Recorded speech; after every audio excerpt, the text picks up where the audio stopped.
Hello and welcome to Amigos IAS. I am Adnan. In today's segment, we'll be discussing caste survey. So yesterday, Bihar government has released the data of the caste census which was done recently, and they have released the details of the composition of the various castes in Bihar. Now this has given some discussion, this has raised some discussion on the issue of should we have similar caste census for the entire India. So let us try to understand this topic and also let us compare what is the difference between census and caste survey. Okay, so this is the findings of the survey. So what happened here was the main focus of this particular survey was to understand the composition of the backward classes. So what they found out that the OBCs and the extremely backward classes together constitute 63% of the population of Bihar.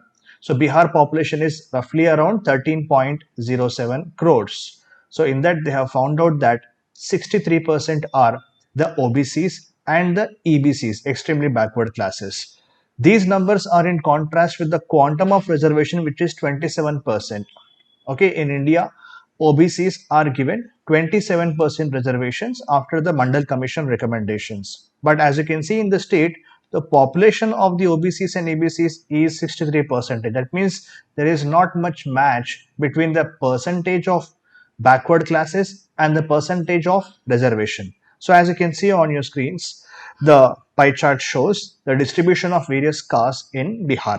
So backward classes, as you can see here, 27.1% reservation, this one, and EBCs, the majority share is 36% here, SCs 19.7, ST 1.7, and unreserved or the general category is around 15.5. So this shows what, if we remove general categories, so at most, or we can say 84% are the backward classes as well as the SCs and STs.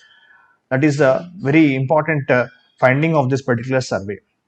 Now again, we don't have to go into state specific survey for our UPSC civil service exam, okay, unless you are from that state. So let us try to understand this issue broadly, that why caste census is required and what is basically caste census. So caste census here means inclusion of caste wise tabulation of India's population in the census exercise. Generally after a census we have this caste census also. So difference between census and caste survey, or if I say caste survey, is that in the census we basically find out the demography, the population statistics, but in the caste survey we try to identify how much is the caste composition in that particular state, and all over India also we will get the picture of the entire caste profile of Indians, and the beneficiaries for various schemes can be identified on the basis of caste, because we will be having so many schemes in India, welfare schemes on the basis of caste. Fine. So India has counted census data after independence from 1951 to 2011. Now we were about to have the 16th census in 2021, but it has been delayed and government has cited COVID as the reason for delay. So in this particular census after independence 51 to 2011, what we have given? We have given SC and ST caste composition only. That means as of now in India, we will be giving the composition of which castes? SCs and STs, but not OBCs. Very important point. Please note this. Before that, before independence, every census until 1931 had data on caste. In 1941, in the backdrop of Second World War, caste-based data was collected, but it was not published. Now, what is the meaning of this socio-economic caste census?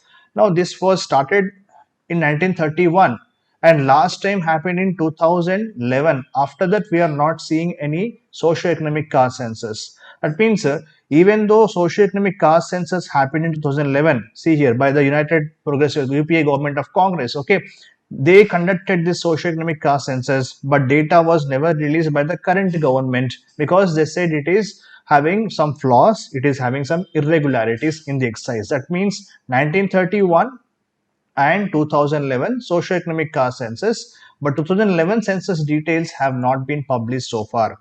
And please don't forget, we will be giving census data of SCs and STs.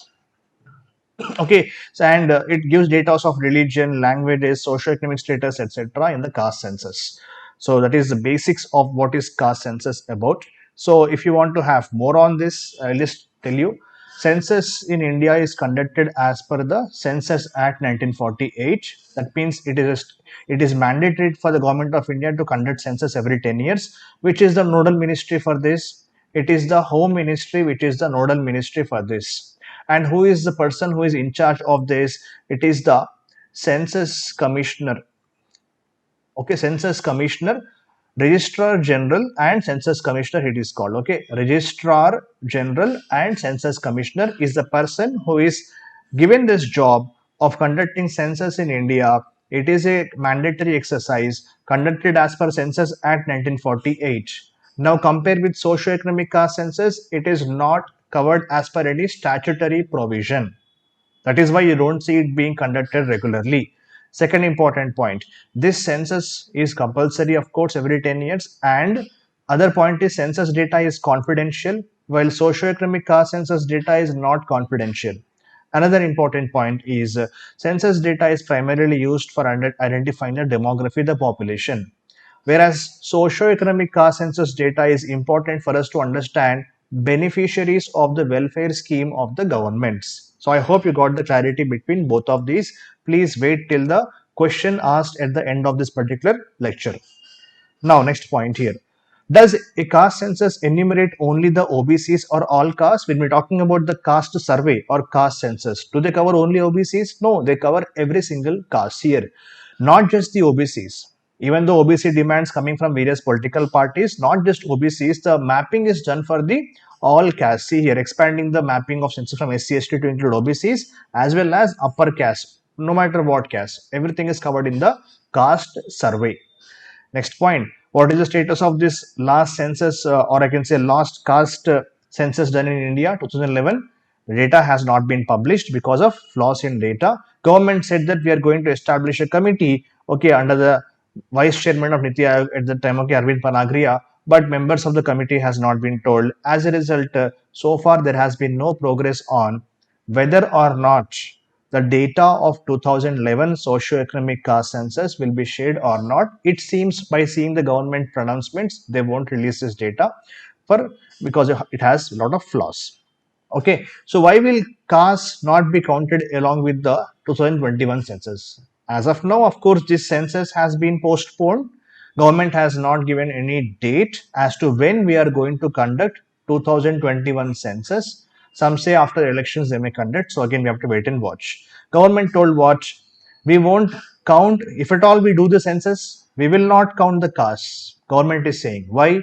They are saying that we have administrative challenges, operational challenges, logistical challenges to add the column of caste in the census which is going to happen after this 2021, because government is saying that we need some time to prepare. As of now, we don't have time to prepare for the caste column in the 2021 census. Fine. So see here, central list as of now has 2479 OBC castes. States also can prepare their own caste or backward class list. So they have 3150 OBC castes. There is a mismatch between what center has, what state has regarding the status of OBCs in India. So government is saying that if a caste related question we add in the census, it will be giving thousands of castes, because in India people confuse between the clan, the gotra, subcaste and caste. As a result, the enumerator who goes to house to collect the data of the people, they are actually not having the kind of expertise to identify people belong to which caste. If you go to a house and ask, a man may say or a woman may say caste, subcaste, jati, gotra.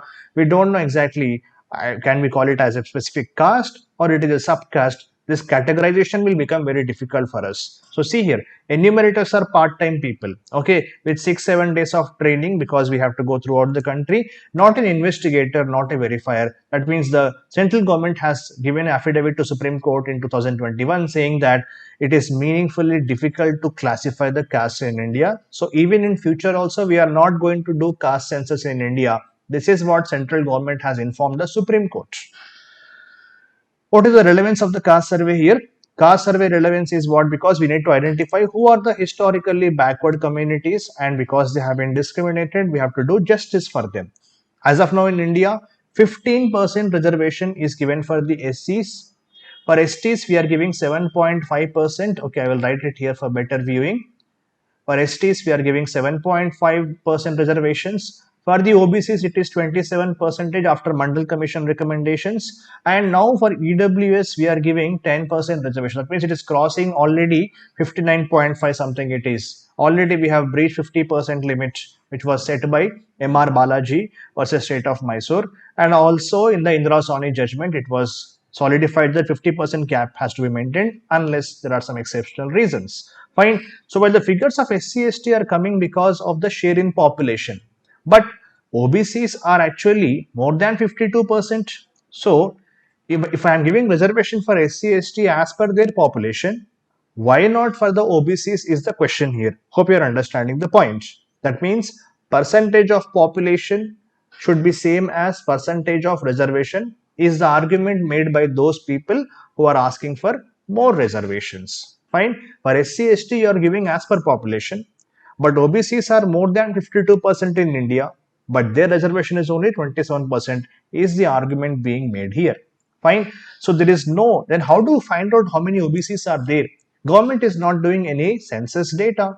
Then how do you find out? By various commissions, by various state appointed commissions? Then only we are able to understand the population of OBCs. Like right now we understood by seeing Bihar's data.